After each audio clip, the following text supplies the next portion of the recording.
in many ways, things are looking up. This new group, Women Against Feminism, is joining the chorus of men's human rights advocates, trying to defeat rampant ideologues called feminists. Voice for Men's really doing a great job. We just had our first international conference on men's issues. There's numerous groups out there, National Coalition for Men, really knocking them dead also. The Honey Badger Brigade. Things are definitely looking up. We are definitely making our presence known in the mainstream media. A lot of hit pieces, but actually some pretty good pieces. Actually, the Vice piece was really good. But obviously, I can't lie to you. Many of you know this is the evil empire. They are so entrenched in government and our colleges, the social fabric of everyday life in the 21st century. Feminism has taken over pretty much. So it's going to be tough to fight this evil empire. I just listened to a podcast of three feminists on the CBC, Canadian broadcast company. I guess it's the public NPR of Canada. They didn't really have the men's rights perspective, but they did have some women against feminism leanings. But some of those groups, I have to say, what's going to be tough is that some of those groups adhere to some traditional values. And we do have to fight as human rights advocates against really being political. We really can't go back to tradition. That's partly why we're in this. We don't want stereotypical roles for men and women. But some of these women, as I said, I listened to this one woman, and she says that sometimes women are weaker. So I could hear her saying, when she says something like that, means she doesn't want the responsibility of fighting in a war or having to measure up equally in, let's say, testing for police or firemen. I don't know where that would end. You know, we've already seen it within our movement. The question of, should we get into politics, and where should we place ourselves if so? We really can't do that. That's been done before with other failed groups. This men's human rights movement is going to encompass the whole spectrum of politics, with one thing one goal in mind: equal rights for men, women, boys, and girls. That is our goal. You know, I've spoken to women, people in my family actually. When I would bring up men's rights and feminism, some of them would say, I'm sure many women agree, probably many in this group, Women Against Feminism, that they don't want equal rights. They sort of like being taken care of and having special privilege. As I said, I had a family member who said, they've ruined it for us. Now I have to go out and work. I have to do all the stuff that maybe she didn't want to do. You know, people are expecting her to do formerly masculine jobs. But I'm sorry. This is what it's going to take for us to gain true equality. Some of you people have been privileged. Many of you have been women. And it's going to be a bitter pill to take. There's really two issues that are really going to impact some people shockingly. Like if we told the world what the men's human rights movement would really look like if we could adopt it in one day, well, the two biggies are: men's reproductive rights would mean that your child would be your responsibility. If you're a woman who gets pregnant by accident, if you choose to raise that child, a man's equal reproductive rights would mean that he could choose to say, no, I don't want to parent that child. We had an accident. I have reproductive choice, so I say no. Now it's your choice. You can have the child, and if you do, it will be your responsibility. that's reproductive rights for all. That's what true equality would be.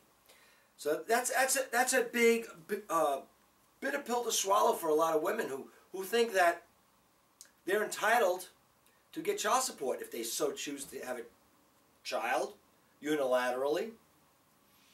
That's how it's been up till now. And you know, the big problem I have to also that's related to this is that we've gotten to this point where men have no choice and being forced into fatherhood is because the government doesn't want to take care of that child.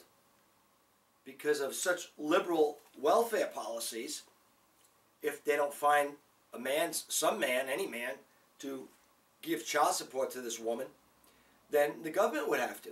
Now, that's another battle we have to have. Who says that anyone who has a child is entitled to support of that child? I'm sorry, we have to revisit that whole thing. That's where we got the whole welfare mom thing, and you know, people having children left and right, and the government's supposed to, we are supposed to take care of these children. I'm sorry. We should not force men into fatherhood against their will, and we should not make the society pay for some irresponsible people. Okay, the other big issue is the selective service.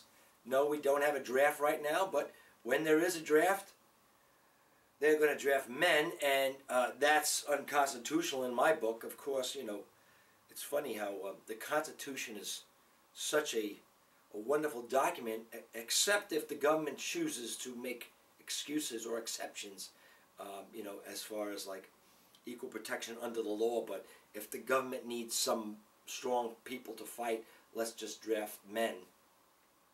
We'll just assume they are the strong ones. So let's stop assuming, and actually a men's human rights movement take over would mean that all lives would be valued equally, men and women.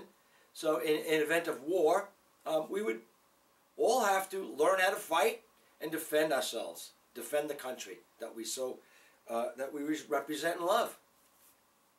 I just have to also add, on the CBC program, they had a really whacked out feminist. I think she's the editor for Shameless. She had to be an embarrassment to herself because the other two panelists, one was a pretty common sense sounding person who was talking about women against feminism, like she would definitely join the group. There was a sort of a mainstream feminist, and then this wacko from Shameless, she in her first sentences she was like with the isms, colonialism and capitalism and all the isms. I mean, the subject was feminism, and she's so whacked out with the isms, she's got to name all the isms that there's no more feminism left to it. She was even making fun of mainstream feminists. So I don't know, you know, a person like you, I think her name was Sheila Sampath, you oppose all these different isms that you happen to live within. I don't know why you would want to live within capitalism. People like you, we actually don't have to really worry about people like you because you've watered yourself down so much that you don't even know what you stand for. You're against all these isms. So what are you for? Is it socialism or Marxism? Because all these other isms that are related to capitalism you seem to hate. So what's left? Why don't you just join the socialist group and forget that you pretend to be anything but? So we don't really have to worry about people like you. We really just have to worry about the mainstream who have swallowed feminism hook, line, and sinker into believing that it's for equality. But many of us, many thousands, now millions of us worldwide see feminism for what it is. It's for supremacy of radical women, feminists, supremacy, special rights for women, victimhood. Got to keep the victimhood going. I mean, no matter how good you are. Actually, the one woman who was that crazy woman, Sheila, who was saying, criticizing one of the women against feminism, saying that, oh, these are white privileged women. Wait a minute. You mean they are privileged? Like the men's human rights activists have been saying that women are privileged, so you agree with us. That's funny. You agree that white women are privileged in this society, and that's your argument against us. Well, you don't even know what you're talking about, so we really don't have to worry about people like you.